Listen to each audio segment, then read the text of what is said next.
7 अक्टूबर 2023 को जब हमास ने इजराइल पर जमीन, आसमान और समंदर से हमला किया था, तो उस वक्त इजराइल के पीएम बेंजामिन नेतन्याहू ने कहा था कि हमास ने इजराइल पर हमला करके नर्क का दरवाजा खोल दिया है, जिसका अंजाम हमास को भुगतना ही होगा। और तब इजराइल ने कसम खाई थी कि वो हमास को मिटाकर ही मानेगा। और यही वजह है कि आज पूरा गाजा एक वीरान खंडहर में तब्दील हो गया है। लेकिन इस सब के बीच हमास को बचाने के लिए लेबनान का हिजबुल्लाह भी उत्तरी इजराइल पर लगातार बमबारी कर रहा था। लेकिन आईडीएफ सब्र का घूंट पीकर सिर्फ उसके हमलों का जवाब दे रही थी। लेकिन अब इजराइल ने लेबनान की राजधानी बेरूत में भीषण हमले किए हैं, जिनमें सैकड़ों लोगों की जान चली गई है, जिसकी वजह से इजराइल और हिजबुल्लाह के बीच जंग का ऐलान हो चुका है और इजरायली सेना और हिजबुल्लाह एक दूसरे पर भीषण पलटवार कर रहे हैं।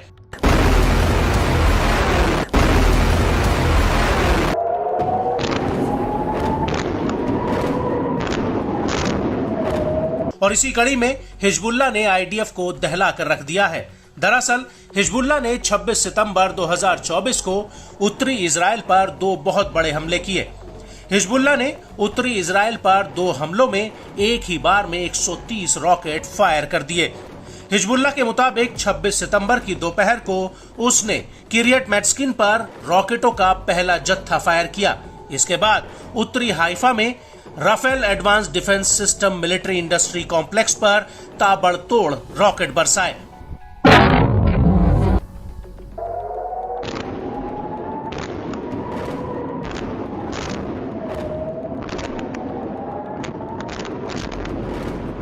हिजबुल्लाह के मुताबिक उसके बाद किरियत शमोना सेटलमेंट में उसने फलक 2 टाइप रॉकेटों का जबरदस्त हमला किया।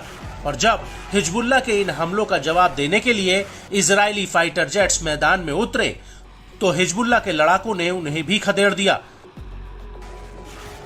हिजबुल्लाह के मुताबिक भूमध्य सागर की तरफ से आदलौन की तरफ आईडीएफ के 2 जेट्स आ रहे थे।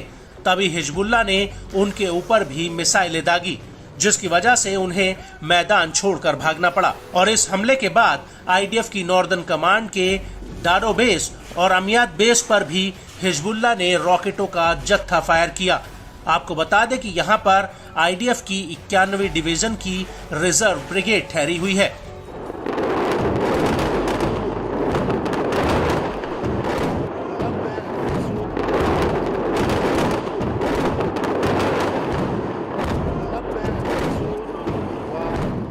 वहीं आईहूद में हिजबुल्लाह ने करीब 50 रॉकेट और गोला बारूद फायर किया है। यहां तक कि शिमशन बेस पर भी हिजबुल्लाह ने कई घातक ड्रोन से हमला किया। हिजबुल्लाह के मुताबिक ये ड्रोन हमला आईडीएफ के अधिकारियों और जवानों की पोजीशन पर हुआ। हिजबुल्लाह का ये भी दावा है कि उसने सफाद और किरियत अता पर भी 80 और 50 रॉकेट दागे हैं। इसके बाद मिशहर बेस पर रॉकेटों का जत्था फायर किया गया।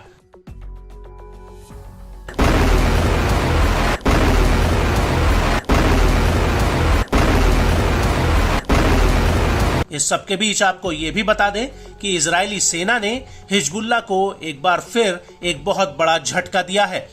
दरअसल लेबनान की राजधानी बेरूत के दक्षिण उपनगरीय इलाके में आईडीएफ ने एक बड़ी एयर स्ट्राइक की है, जिसमें हिजबुल्लाह की ड्रोन फोर्स के मुखिया मोहम्मद सरूर मारा गया है। आईडीएफ का कहना है कि सरूर हिजबुल्लाह की ड्रोन, क्रूज और एरियल डिफेंस का जिम्मा संभालता था और उसकी अगुवाई में इजराइल पर कई हवाई हमले हुए थे।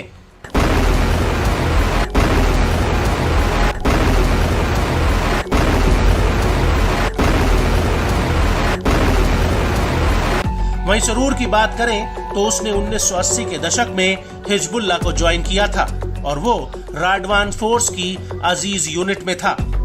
यहां तक कि वो यमन के हूती के साथ मिलकर भी काम करता था।